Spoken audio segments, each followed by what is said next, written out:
xoolee dans une arnaque historique xaalis bu bari boo xam ne nit ñi perte nañu ko ci crypto bi nga xamante ni moom laa leen di bëgg a wax. donc asalaamaaleykum wa rahmatullahi wa barakaatu maa ngi leen di ziaraat bu baax di leen nuyu di leen wax dal leen ak jàmm ci seen chaîne bi di Al Moukhtar. donc ñu ñëwaat comme ni ñu ko baaxoo ba defee ñu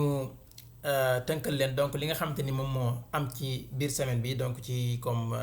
li nga xamante ni moom mooy xibaar yi nga xamante ni moom moo génne ci domaine di wàllu crypto-monnaie et tout donc news yi ñu tënkal leen ko joxe li gën a fees après ñu joxe ci suñu avis incha allah. donc fii on nous dit journal du coin donc des millions de dollars envolés dans une arnaque historique donc dinaa ci ñëw ci balaa vidéo bee jeex incha allah. donc rapidement dinaa ci ñëw rapidement ñu dem ci li nga xamante ni moom mooy ni ñu koy waxee bu ñu demee ñu xool li nga xamante ni moom moo xew ci semaine bi donc xool yi ci gën a fees. voilà donc ki ngeen gis ni moom mooy le président argentin donc président argentine dinaa ci ñëw balaa vidéo bee jeex est-ce que dañu nekk di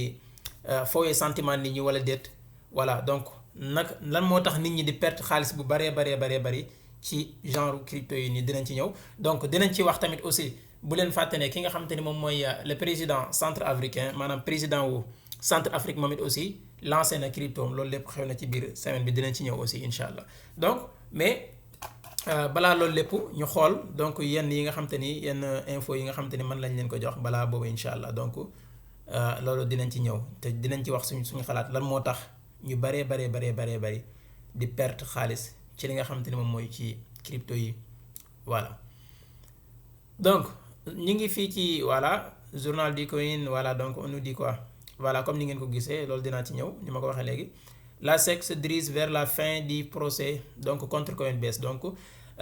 diggante SEC ak ki nga xamante ni moom mooy Coinbase projet bi nga xamante donc mu ne SEC mi ngi jëm ci ñu jeexal projet boobu noonu bu ñu sukkandikoo ci ñi nga xamante ni ñoom mooy Bloomberg. voilà donc Donald Trump voilà information aussi bu am solo fii ñu ñuy wax ne Trump Media déclare que son conseil d'administration vient d'autoriser l'achat des crypto-monnaies conseil administration wu ki nga xamante ni moom mooy Donald J Trump donc vient d'autoriser li nga xamante ni moom mooy jëndum crypto-monnaie yi.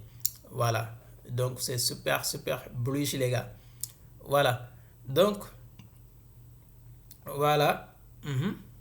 mën nañu wàcc ba tey ana bi ma leen bëggoon partager ak yéen aussi. voilà ici le gars là vous le connaissez très bien c'est Michael Saylor bi nga xamante ni moom moo nekk ci boppu MicroStrategy. voilà donc moom ngeen gis kii pour ñi ko xamul moom mooy le président d'El Salvador. voilà donc pour ñu xamul El Salvador ni ma ko waxee woon saa su ne mooy pays bi nga xamante ni moom mooy njëkk a adapté Bitcoin donc voilà donc ñoom dañ koy utiliser comme ni ñuy utiliser xaalis yi aussi et tout mooy seen dañ koy jëfandikoo defe naa bu ngeen xoolee am ñàkkul ay vidéo yi ngeen ci gisoon et tout donc bokk na ci président yi njëkk jël décision ci domaine crypto-monnaie wala surtout même wala li nga xamante ni moom mooy Bitcoin. voilà donc moom mooy Nayib Bukele ak ki nga xamante ni moom mooy Michael Saylor moom ngeen gis ni ñoom dañu amoon benn rencontre aussi te jot nañu waxtaan bu baax a baax donc moo xam ñoom ñaar ñëpp ci gàttal ay pro Bitcoin lañu. voilà donc ñoom ñaar ñëpp dañuy def promotion li nga xamante ni moom mooy BTC. voilà dañ ko gëm daal ci gàttal. voilà bu ngeen déggee pro Bitcoin mooy quelqu'un koo xam ne dafa gëm ne Bitcoin donc lu ñu war a mën a investir la donc lu mu jàpp ne nit ñi war nañ ko jox gëdd et tout donc voilà donc dañ ciy investir et tout. voilà ñoom seen jëm boobu dañ ciy investir mais dañuy joxe ay conseils pour nit ñi tamit ñu investir ci. voilà donc bu ñu dee wax réserve stratégique et tout donc defe naa le président bi nga xamante ni moom mooy président wu El Salvador bi donc kooku kenn jiituwu ko ci aussi ki nga xamante ni moom mooy Michael Saylor boobu ma leen wax léegi aussi donc saa su ne yéen a ngi gis muy yokk ay li nga xamante ni moom la am ci BTC. voilà donc bu yàggul sax gis ngeen ne doon décaissé woon nañ defe naa ci vidéo bi jàll ñàkkul ne wax naa ko ci xaalis bu bari ngir jëndaat. voilà donc ba tey ñu jàll voilà fii ñu wax ne la SEC reconnaît donc le formulaire 19 donc voilà concernant XRP donc gis ngeen bu ñu koy waxeeti donc nu ñu koy wax ETF XRP bokk export de nu ñu koy waxeeti Grayscale. voilà donc XRP donc dem gis naa diñ koy waxee te defe naa bàyyi ngeen xel bu baax a baax ne pompé na voilà et tout donc loolu après dinaa ci ñëw ci même côté analyse technique peut-être bu ñu ko temps bi maye pour ñu gën koo yaatal voilà Coinbase donc voilà Coinbase aussi gisatuma information bi mais ngeen xam ne Coinbase aussi defe naa boo moytu dañ ko autoriser waat foofee nga xam ne moom mooy ca Inde parce que loolu ngeen xam ne par exemple pays yu ci bari souvent day am lu ñu wax maanaam condition wala par exemple réglementation yi et tout voilà donc su fekkee tey par exemple da nga ñëw benn réew respecté woo yi nga xam te ne moom mooy règlement bi ñu koy waxeeti règlement wala condition yi nga xam te ne moom la ñu teg ngir nga adapté wu ci souvent mooy waral ñu interdire la ci territoire boobu noonu voilà donc loolu nag c'est à négocier c'est des choses yoo xam te ni tey c'est négociable maanaam loo xam ne mën ngeen ci waxtaan mën nañ toog waxtaan ci ba juboo ngeen trouver ci li nga xam te ne moom mooy solution voilà donc comme ni ngeen ko gisee ak Binance par exemple ñu nekk Europe ñu bari am yenn kii disponible ak ci ñoom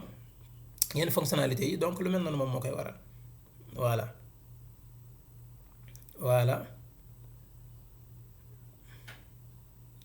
voilà donc comme yi ma leen wan nii yëpp gis ngeen ne xew na ci biir semaine bi voilà donc beaucoup de choses xew na donc mais dañuy xool rek li nga xam te ne moom moo ci gën a fees voilà pourquoi pas sax même parfois ñu koy def ñu koy wax ñaari yoon ci semaine bi pour mu gën a kii parce que parfois donc doo mën a joxe information yëpp ci benn vidéo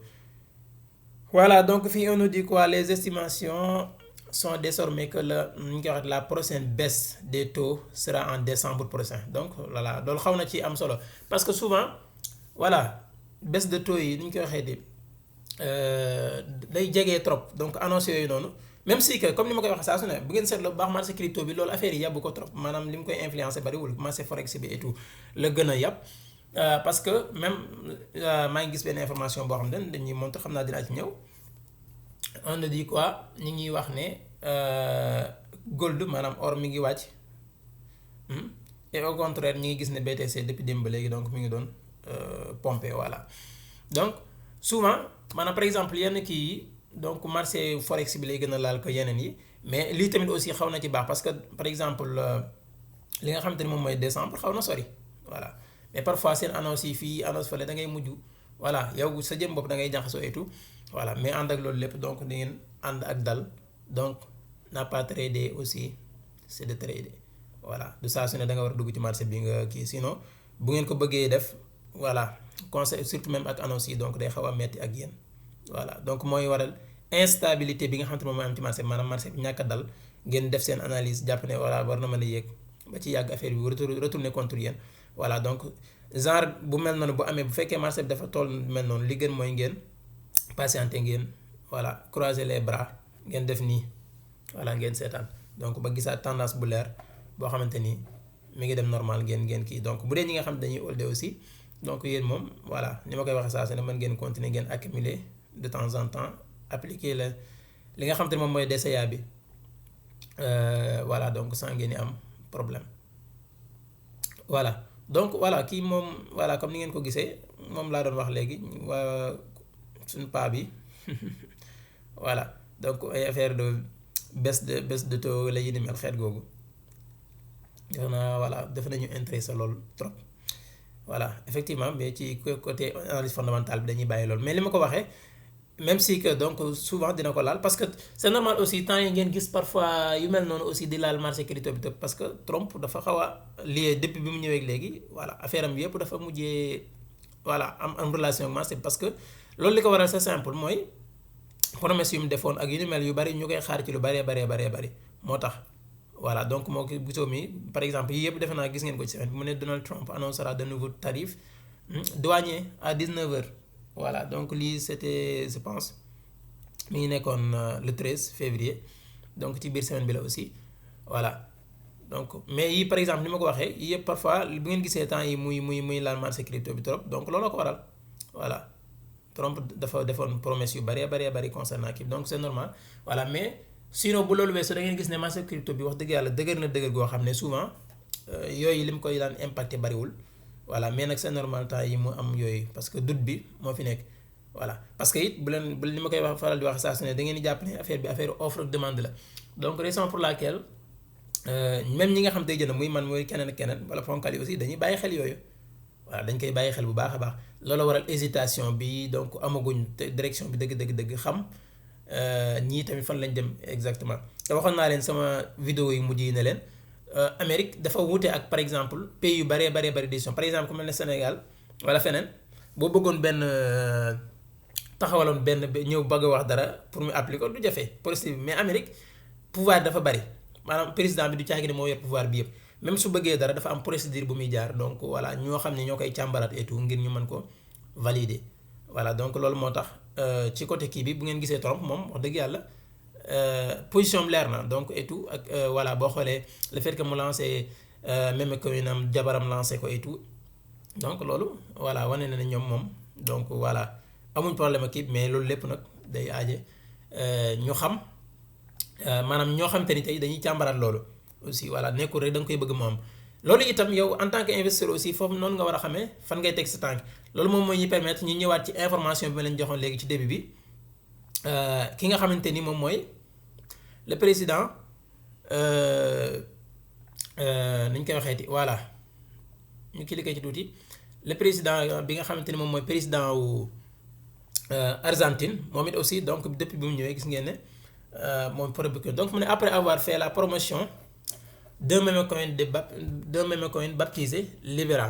wala Libra donc sur son compte X moom président wu ki nga xamante ni moom mooy président argentin bi dafa def benn promotion wu crypto bu tudd Libra donc le président argentin Javier Milei donc wala Milei voilà nu ngeen ko mën a lire est revenu sur sa décision de soutenir le projet voilà donc le Libra a entre-temps atteint une capitalisation d'environ 4,5 milliards de dollars au profit de nombreux ainsi avant de s'effondrer voilà donc le fait que mu def loolu poste boobu bi mu ko defee crypto bi ci diggante bi atteindre na fi capitalisation maanaam li ci dugg ci xaalis ci crypto boobu investi mi ngi toll ci 4,5 milliards de dollars laataa muy s'effondrer waat maanaam laataa muy wàccaat comme ni ngeen ko gisee nii donc raison pour laquelle les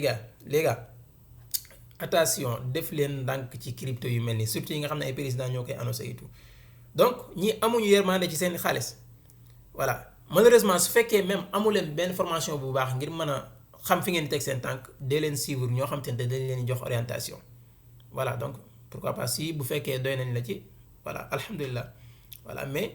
ngeen xool bu baax a baax muy man muy keneen ak keneen koo xam te ni tey dina leen jox orientation en tout cas lii moom xaw ma kan ñu perdre voilà mais ñun ñu nekk ci biir formation bi bokkuñ ci parce que xam nañ fi ñuy teg seen tànk voilà donc orientation di leen orienté voilà. ba ci bu yàggul sama vidéo yi jàll gis ngeen wax naa leen sama opinion aussi sama xalaat ci li nga xamante ni moom mooy Melania wax naa leen sama xalaat ci li nga xamante ni moom mooy aussi Trump man personnellement jënduma ko voilà Melania bi aussi la même chose voilà mais malheureusement ki nga xamante ni xamul dégg na ne Donald Trump lancé na benn meme coin wala jabaram lancé na day daw dem ñëw jëndi ko de noonu les gars da ngeen sànni seen xaalis voilà secteur bi. effectivement dafa volatile trop maanaam dafa yëngatu trop mais dafa laaj xam-xam pour nga xam sa tànk si xam fan ngay teg sa tànk sinon boo xamul da ngay moom donc ni ma koy waxee saa su ne yow yaay nekk poisson au marché maanaam yaay jën bi donc xamal ne yow la ñuy napp mais yow nappee woo voilà donc resté leen ci seen ay principe resté leen ci li ngeen nekkoon crypto yi ñu leen joxoon pour ngeen holde ko ngeen resté foofu voilà mais imagine tey par exemple crypto bi ñëw xoolal fii voilà mi ngi jógee fii par exemple lii pompe lii diggante bu gàtt la pompe bi ngeen gis nii mais imagine ki nga xam ne ñëw na par exemple jot na ci information bi rek mu ñëw jënde ko fii voilà imagine nga def ci benn $1000 par exemple boo moytuwul sa xaalis bi yaa ngi fi ne par exemple $100 wala même $200 voilà loolu ko teg ñàkk a xam wala par exemple da nga dégg wala crypto sangam rek nga daw dem jënd ko la même chose aussi moom moo xew ak ki nga xam te ni mooy crypto wu CAR voilà CAR pour ñu ko xamul crypto la boo xam ne président wu centre africain moom moo ko lancé def naa dugal naa ci benn vidéo ci biir semaine bi sax même voilà donc pour ngeen bàyyi ko xel boobu noonu la s'effondrer voilà donc crypto yu mel nii ngeen bàyyi ci xel bu baax a baax gars yi amuñu yërmande wu maanaam di leen nekkuñ fii di voilà di kii kenn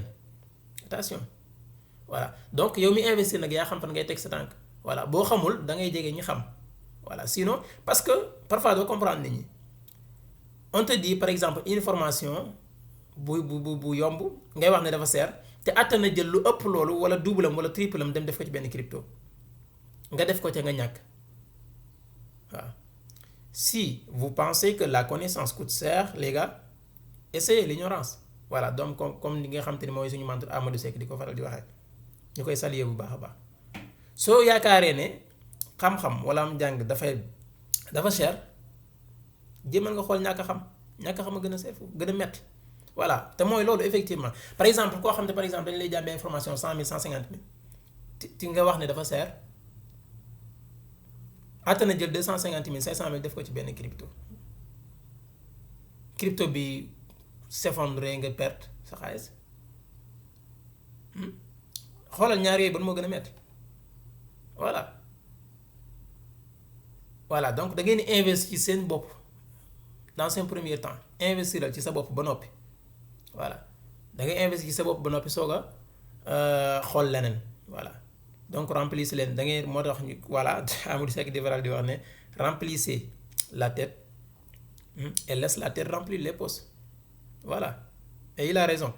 voilà donc da ngay def li nga xam te ne mbir ci sa bopp ba noppi voilà parce que xam-xam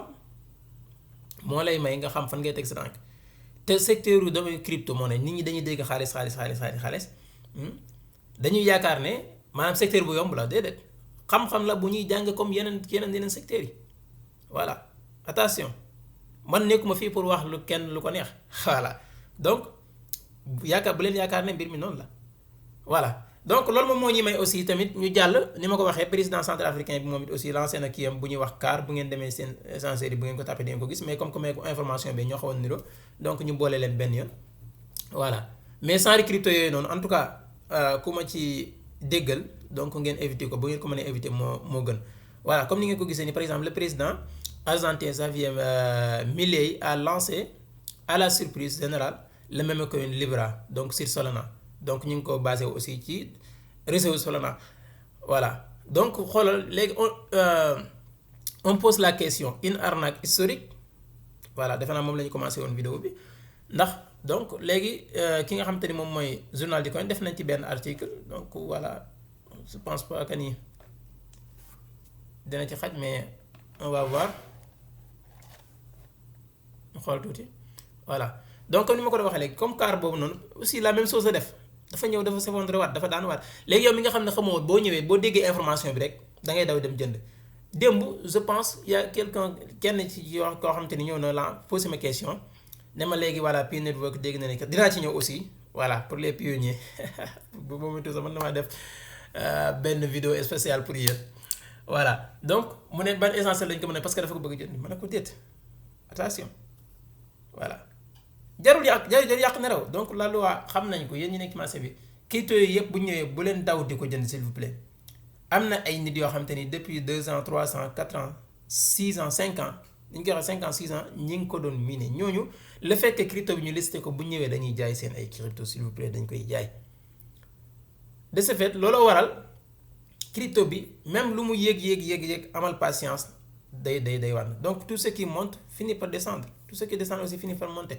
voilà donc day wàccaat donc yow bi nga xamul nag yow boo déggee mumbaay meeg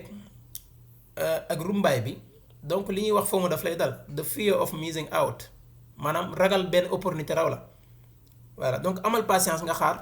voilà ba man ni ma ko waxee boo mënee sax éviter ko pour bañ ko jënd moom moo gën nga nekk ci li nga nekkoon voilà parce que affaire bi patience rek la laaj donc patienteel sa heure dina jot voilà donc fii on nous dit quoi mu ne carnage du meme coin Libra donc de Xavier Milei des millions de dollars envolés dans une arnaque historique donc ça c'est une question donc question à poser mais effectivement voilà donc la fin de semaine a été marquée par une annonce surprise sur le réseau social X moom président bi nga xamante ne moom président argentin moom propre crypto la donc def na jamono bi nga xamante ne ñi ngi koy fal pour ñu xamoon wala ñu doon suivre information yi loolu yëgoon ngeen ko normalement donc mi ngi ko def ci Solana ci ba la ko lancé ci réseau par exemple pour ñu xamul loolu crypto yi nga xamante ne dañ koy gis parce que du crypto yëpp ñoom ñoo am seen propre blockchain waaw amuñu seen maanaam fu ñu adossé wu fu ñu wéeru voilà ci wala pour mu gën a simple voilà maanaam du caagi ne ñoom ñëpp ko am voilà par exemple su ma ko mënee pour bu gën a terre à terre xamal ne du ñëpp am kër gu ñu dëkk déedéet parfois da ngay soxla ku la héberger voilà maanaam Solana ñoom ñoo héberger ki nga xamante ni moom mooy crypto boobu xam leen ne même crypto Trump bi amul kër gu mu dëkk donc Solana moo ko héberger donc day ajoo nga dem wéeru ci beneen kii maanaam beneen kër donc koo xam ne moo lay héberger daal donc nga adossé wu foofu maanaam nga wéeru ci kaw voilà donc ñoom ñu ngi ko lancé ci blockchain Solana voilà donc xam naa analyse bi la bu fekkee bëgg ngeen ci plus d'information mën ngeen dem lire ko defe naa du ñu am temps wu mais fii xool leen fii tuuti wala ñu lire kii bi rek voilà donc qui a rapidement attiré l'attention des traders voilà gis nga comme ni ma koy waxee malheureusement donc man moom calculé wu ma ko sax voilà donc pour ñuy pense que ni voilà ñuy yaakaar ne voilà de trader la mais yi moom voilà ak sama équipe wax dëgg yàlla donc ñun xam nañ fu ñuy teg suñu tànk quoi voilà duñu topp voilà donc la masse di def voilà donc loolu lépp nag day aaja nga nekk foo xamante ne tey dañ lay orienter saa su ne pour nga éviter yenn erreurs yi voilà bu ngeen yaakaaree na nag donc dafa seer amul problème donc c'est votre choix donc visez à soutenir l'économie argentine donc léegi mu bëggoon seen économie donc voilà loolu la ci jublu woon boog en finançant de petits projets et des entreprises locales donc toutefois malgré un départ fulgurant donc la valeur du Libra a connu une chute drastique soulevant des questions sur la légitimité de cette initiative donc explication donc ni ma ko waxee léegi bu ngeen bëggee préciser daal ngeen dem lire ko seen bopp voilà donc voilà léegi ma may jéggulu voilà pour si nga xam te ni tey dañ may suivre bëgg dañ ma leeral leen incha allah li ëpp solo dinaa ko génne jox leen ko te defal la ci ëpp solo léegi bu ko defee ñi nga xam ne mën nañ ko ñoom ñu dem lire ko incha allah voilà donc les points clés de cet article def naa voilà ma jox leen kii rek bi ci njëkk mooy mu ne le président argentin Javier Milei donc a surpris avec le lancement du meme coin Libra sur Solana destiné à soutenir l'économie argentine donc def naa wax naa ko léegi mais li ma ci yitteel li ma bëgg a wax fii mooy malgré un lancement impressionnant le Libra a rapidement perdu 89% 89% de sa valeur les gars imaginez si vous mettez par exemple benn $1000 ci crypto bii nii attention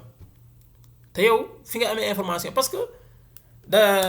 niñ koy waxee information dafa am solo dafa capital te information yi maanaam yu baax yi buy génn du ngeen ko gis nii ci YouTube maanaam comme par exemple effectivement da ngeen jékki-jékki gis man ma ñëw ma wax leen information yi lii moo xew voilà après su fekkoon voilà maa ngi ci machine bi mais su ma yoroon sama téléphone mën naa leen wan sax même information boo xam te ni man personnellement lancé naa ko sama groupe privé concernant XRP et on a bien profité aussi voilà donc loolu moom mooy information boo xam ne daf lay jariñ waaw information boo xam te ni tey di nga ko mën a te loolu ni ma ko waxee ci groupe privé lay am duñ ko tas fii voilà donc loolu ngeen bàyyi ko xel donc yéen xam leen ne li ñëw ci toile bi nii boo ko déggee benn youtubeur wala nangam ba fu ngeen ko mën a gis souvent nekkul information boo xam te ne tey information bu kii la waaw léegi boo ko déggee par exemple nga daw rek nga dem doom jënd ko par exemple nga dem fekk ko ca pic ba nga jënd ko foofu noonu voilà yaa rey sa bopp sama waaj voilà donc ni ma ko waxee saa su ne lu ñuy jàng la xam-xam la voilà dee leen ci sonn bu baax a baax voilà sinon di ngeen ko rëcc voilà donc xoolal moyen de 89% les gars 89% imagine bu fekkee da nga tegoon $1000 boo moytuwul yow comme benn $100 moo lay dese 10% presque boo demee jënd ko foofu nga ko war a jënd parce que da nga jot information bu nga daw nga ne xaaral ma kii parce que maa ngi yaakaar mu gën a yéeg voilà affidité jàpp la voilà donc provoquant des inquiétudes quant à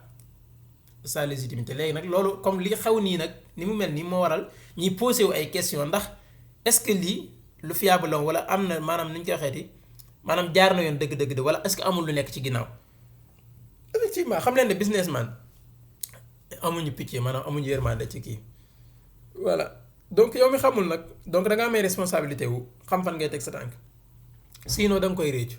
voilà donc gis ngeen ko noonu kon donc xam leen ne comme ni ma ko waxee ci ni ma ko waxee woon ci Trump bi waxee ko ci Melania bi gis ngeen da ngeen gis ne toujours la même chose moom mooy xew kon même ñi nga xam ne xamuñu woon defaat la da gis nga répéter même erreur bi wala jotuñu woon a seetaan suñu vidéo yu njëkk yi parce que yaakaar naa ne kooku seetaan suñu vidéo yu njëkk yi boo déggee ñun liñ ci wax wala après même li xew ci Trump ak yeneen ak ñun joxe nañ suñu ay raisons li tax investir ci et tout jënduñ ko effectivement mën nañ ko traiter comme par exemple comme que ñu ngi ci marché bi maîtriser nañ les analyses techniques et tout voilà mën nañ ko trader pour am ci bénéfice diir bu gàtt sans problème mais loolu it xam-xam la lay laaj voilà mais concernant garder ko suñu ay portefeuille te ñu nekkoon ci yeneen et tout donc wax nañu joxe nañu suñu ay raisons li tax defuñu loolu. fii it aussi c'est la même chose même yow miy trader xam nga ba da nga war a xam ban heure ngay point d'entrée yu baax yi kañ nga ko war a jënd ak diw ak yu ni mel sinon boo ko deful parce que da nga dégg information bi rek nga daw song ko ni ma ko waxee sànq da nga sama waa ji boo kiyee yaa tay la sa bopp voilà yaa tay la sa bopp voilà donc concernant léegi les analyses techniques on va voir par exemple ndax dinaa ci mën a ñëw pour xool parce que vidéo bi jàll waxoon naa leen sama xalaat ci li nga xam te ne moom mooy BTC ak situation marché bi voilà on va voir avant loolu ñu xool tamit des informations concernant crypto voilà ñu xaar tuuti aussi voilà parce que information yi xam naa du ñàkk lii moom ñuy da koy def 2 fois ci semaine bi peut-être voilà bu ñu ko jot gi maye pour xool voilà parce que parfois voilà le gars là xam ngeen ko bu baax a baax moom mooy Gary Gensler moom moo jiite woon SEC voilà mais en tout cas conseils yi ma leen jox ngeen bàyyi ko xel pour ñi ma ko sañ a wax voilà donc gis ngeen ko voilà ici on dit la même chose aussi voilà lii moom mooy sartu maanaam moom mooy graphique gu Libra gis ngeen par exemple xam nga fii gis nga xam leen ne fi mu ne pompe bii nii diggante bii lii fi mu ne lu gaaw a gaaw la gis ngeen après malheureusement li ki nga xam te ne xamul bu ñëwee moom fii la koy jënde fii parce que dafa jot information bi rek daw dugg imaginer tey da nga jënd rek affaire bi wàcc voilà gis nga bi mu wàccee ba léegi gis ngeen ko nii mu stagné diggante bii nii dara lu leer wax ko fi voilà donc attention voilà xam leen baax a baax fi ngeen teg seen tànk bu leen yaakaar ne fii affaire rouge la wala déedéet ay jaaxaan secteur la bu ay milliards di dugg lu ay président de la république ak yeneen ay yenn nations yi di ci nekk di jaaxaan voilà bu demee wax président Amérique donc première puissance mondiale donc voilà attention voilà su ma duggoon coin market cap léegi wax leen prix de lu toll presque 14 et quelques millions crypto loolu bari nañ waaw mais est-ce que crypto yooyu yëpp fiable yëpp nga war déedéet xam ne fooy teg sa tànk voilà donc du ñàkk ni ma ko waxoon coin market xam naa du ñàkk ñu def ci benn bis vidéo mën na nekk ci bis wala beneen voilà wala vidéo bi di ñëw gën leen ci yaatalal voilà gis ngeen voilà def na xam naa daal crypto bi mu def na buzz voilà parce que ñu bari perte nañ ci xaalis attention voilà wow this is crazy c'est fou waaw some lost la ilaha illallah 5 millions buying Libra am ñu perte plus de 5 millions de dollars les gars xaalis la 5 millions de dollars xam ngeen ñaata la ci CFA voilà attention voilà léegi nag lii yëpp yu ci bari ñàkk xam koy waral attention voilà en tout cas wax naa ci li ma ciy waxoon naa ko ci Trump bi waxoon ko ci Melania bi ñëwaat naa tey waxaat ko ci li nga xamante ni moom mooy Libra bi noonu laa ko waxee ci CAR aussi CAR moom mooy président wu déggal crypto même coin bi nga xam ne président centrafricain bi lancé na ko gis ngeen voilà graphique yi ngeen gis yëpp voilà gisoo as nous dit quoi welcome to new area of crypto where you are getting rugged by presidents voilà donc bi wax le dal leen ak jàmm ci monde bi crypto ba nga xam maanaam wala monde crypto bees bi nga xam ne maanaam ay président ñoo lay arnaquer effectivement attention ñi amuñu pitié voilà donc jëm président si jëm boppam ñoom ñoo lay maanaam leen metti ñoo la ko teg daal ci gàttal voilà attention parce que it aussi lii tamit parfois mën na yàq lu bari ci secteur bi aussi parce que nit nekkatul affaire yooyu parce que BTC boo xoolee lu tax bu ba léegi mu dëgër par exemple ku mel ne Robert Kiyosaki bi ngeen koy gis lu bari même ay postam da koy faral di wax moo tax muy focus carrément ci BTC effectivement parce que Bitcoin gars yi coow luñ ko kii mënaluñ ko lu bari de voilà manipulation bi lu mu bari teewul dafa rester solide voilà da ngay gis ne toujours même fi mu ne ak kii yi muy def nii li muy volatile lépp mi ngi respecté cycle bi mu nekkoon voilà donc moom day joxe conseil comme si que gold muy or ak BTC muy Bitcoin donc ñu ci parce que plus de 14 millions et quelques sama gars yi meme coin dafa bari boo déggee meme coin mooy crypto boo xam ne déjà amul projet benn bu ne ci ginnaaw dañ ko créer nii kese waaw maanaam ñëw ngir régler benn kii wala nangam maanaam amuñ daanaka sax lu dara lu leer yooyu ay meme coin lañ effectivement mooy crypto boo xam ne mën na defal benn 1000 2000% wala lu ko ëpp mais aussi noonu la mooy na mooy 1000%. voilà donc moo tax ngeen war a def maîtriser les analyses fondamentales ban crypto nga war a xam moom nga war a jënd yan critère moo war a daje ngir war a jënd crypto boobu noonu wala yan nga war a éviter et tout loolu lépp da ngeen ko war a xam waaw donc bañ a bàyyi rek fu ngeen gis voilà teg fa seen tànk voilà. voilà bii moom defe naa joxoon naa leen ko sànq ci début vidéo bi muy conseil d'administration bu Trump boobu lu accepté ne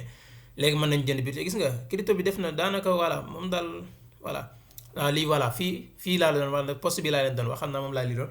gold is dumping hard while bitcoin is pumping maanaam mi ngi doon wax ne li nga xamante ne moom mooy or mi ngi doon wàcc bu baax a baax et cependant li nga xamante ne moom mooy bitcoin ci beneen côté bi mi ngi doon pompe mi ngi doon yéeg voilà defe naa effectivement gisoon ngeen ko démb voilà defe naa c'est bon concernant les informations mën nañu dem gis tuuti graphique bi ci diir bu gàtt voilà effectivement fii mu ngi di quoi mu ne this pump can start alt season voilà Trump aussi démb pompé na bu baax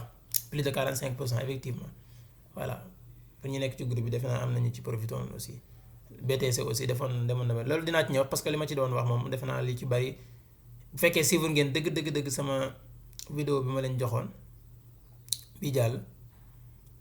voilà xam ngeen ci lu bari voilà moom day wax xalaat mu ne alt season will explode soon donc mu ñu wax ne la gestion des altcoins donc va exploser très bientôt voilà donc va exploser bientôt voilà donc on va voir maintenant ñu xool tuuti graphique yi balaa ñoo jeexal parce que vidéo baa ngi bëgg a gudd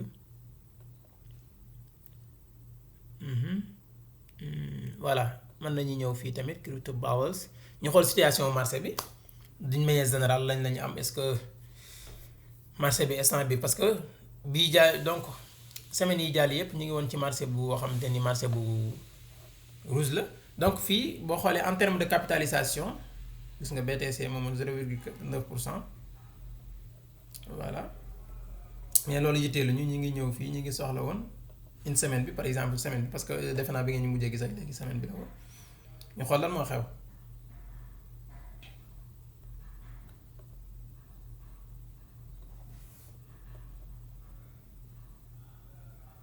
voilà bu ñëwee fii ci semaine bi non maa ngi ci jour voilà gis ngeen semaine bi donc gis ngeen ne crypto yi bari reprendre nañ voilà DOS def na 11% voilà 22% donc PP 7,7%. Voilà donc gis ngeen Kaspa 27%, KX 65%. Donc voilà donc gis ngeen ne kon bu ñu xoolee CKB donc 10% ci biir semaine bi donc crypto yi bari reprendre nañ voilà voilà donc regardez bien sur le long terme les gars par exemple boo xoolee 1 an bi nii gis nga boo xoolee sur le long terme da ngay gis ne marché bi ba tey mi ngi ci benn logique boo xam ne gis nga ci 1 an gis nga li ma leen ko doon waxee léegi gis nga mi ngi BTC mi ngi 88% sur le long terme voilà donc c'est normal donc correction yi moo tax bu ñu leen koy wax naan leen bu leen paniquer bu leen kii xam leen fu ngeen teg seen tànk parce que dafa neexul ngay gis sa portefeuille di wàññeeku voilà donc benn portefeuille $10,000 jékki-jékki dem voilà ba 2000 voilà 5000 yooyu noonu day metti voilà mais loolu bu mu leen jaaxal bu mu leen tax a jaaxale parce que xam leen en matière de crypto fii ak jaayoo perto mais fii ak jaayoo aussi gañeegul dara voilà donc gis ngeen ko nii voilà donc sur le long terme voilà jour par exemple tey donc moom mën nañu xool tey moom defe naa gis nga di manière générale donc crypto yu bari defaat nañu ay moyens voilà xaw nañu moyen tuuti voilà donc ñett yi tel ngeen fi gis FTT voilà donc donc ñoom ñoo nekk ci kaw XRP 3% aussi ni ma ko wax XRP donc depuis démb gis ngeen ne xaw na def benn kii bi voilà léegi mën nañu dem xool ko wala ubbee ko ci samay senseur préféré.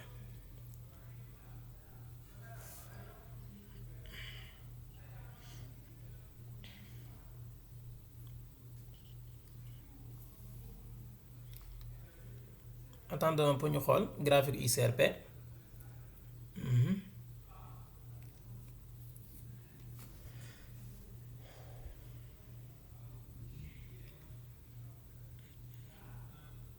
Voilà parce que moom bu ngeen seetloo ni ma ko waxee ñun amoon nañ ci benn information ci biir semaine bi mais yooyu xam nga voilà donc xam nga day am information yoo xam ne rapidement doo ko mën a balancer parce que YouTube bi day laaj def vidéo fii nangam donc voilà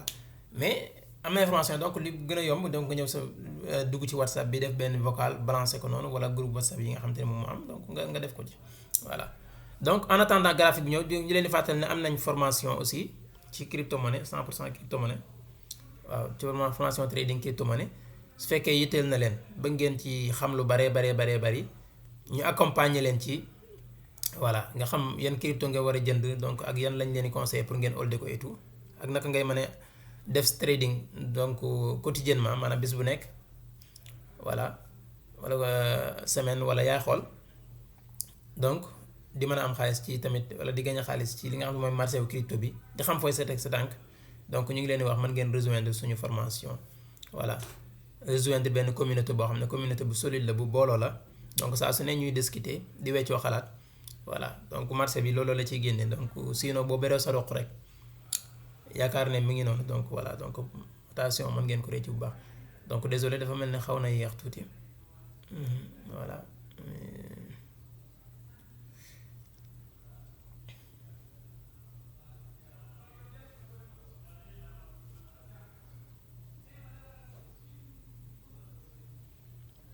Voilà donc j'aime bien dama bëgg trop genre vidéo yu mel nii donc day naturel voilà donc ñu génn lu ne ci ñun donc voilà weccoo ak yéen sans pas de montage bu xaw a métti et tout donc voilà donc pour vous voilà donc loolu bu ñuy peut-être bu ñuy joxe vidéo boo xam ne vidéo dañ leen di jàngal nangam yi ni mel donc mën nañu def vidéo yoo xam ne donc dañuy illustrer kii et tout mais fii dama bëgg tout est nickel donc maam lépp nekk lu naturel aussi donc ñuy weccoo ak yéen xalaat jox leen li nga xamante ni tey moom la ñuy yëg et tout. ñëw ci graphique yi technique bi fondamental bi donc weccoog yéen xalaat wax leen donc voilà li ngeen war a def lan moo tax ngeen war a def lii wala lii lan moo tax waru leen ko def ngeen war ko éviter et tout voilà donc si ça vous plaît bu fekkee neex na leen lool donc voilà mën nañ koy gën di bari incha allah pourquoi pas ñu koy def 2 fois ci semaine bi parce que dina leen permettre tey ñu gën a xam fan la ñuy teg suñu tànk donc di la wax ne mën ngeen joxe seen xalaat aussi ci commentaire yi voilà donc xam naa mi ngi bëgg a yàgg te bëgguma vidéo bi gudd lool xaaral ma xool voilà xaaral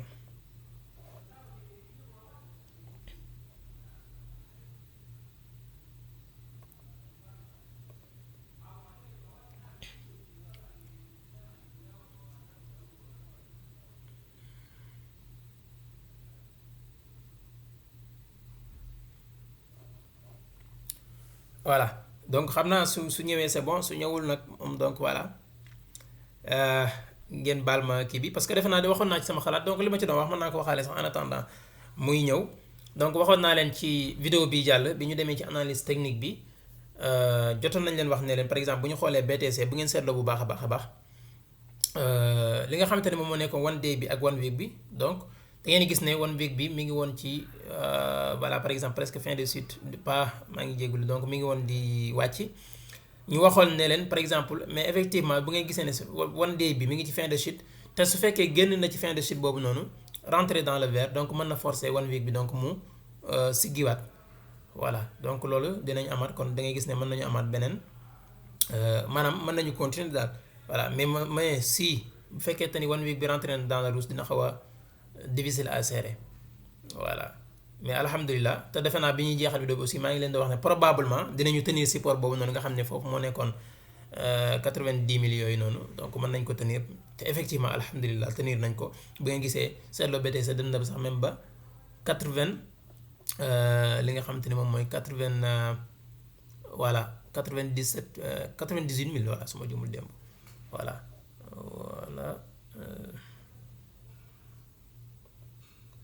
voilà voilà ñu ngi woon ci kan XRP lañ bëggoon xool noonu ñu xool XRP après ñu xool BTC defe naa mi ngi nii voilà pour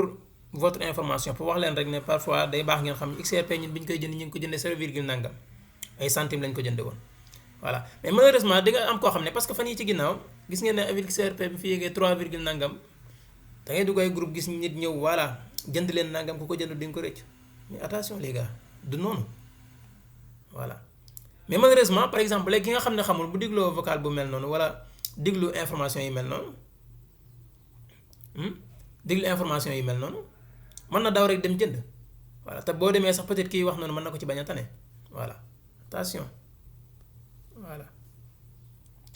voilà donc fii voilà ñu ngi ci 1 week bi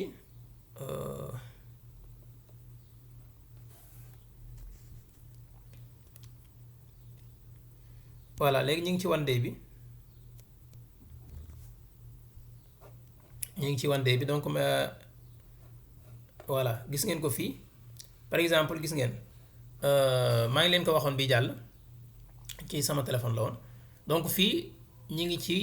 fi nga xamante ni tey par exemple moom mooy graphique gu XRP ci 1 day bi maanaam 1 jour bi voilà donc indicateurs yi ñu affiché am nañ zigzag moom lañ affiché fii ak vol bi volume yi ak li nga xamante ni moom mooy indicateur MACD ak les moyennes mobiles aussi voilà bu ngeen xoolee fii par exemple gis ngeen support bi ni donc tenir nañ comme ni ma ko waxee woon donc ci BTC boo xoolee par exemple bu ñu xoolee 4 heures bi par exemple bala maa ñëwaat ci 1 day bi xool leen 4 heures bu baax a baax gis ngeen ne traversé nañ fii voilà donc ñi nga xam te ne tey ñi ngi woon ci formation de bi may jël position bi waxoon naa leen ko may leen ma tuuti ma am lumière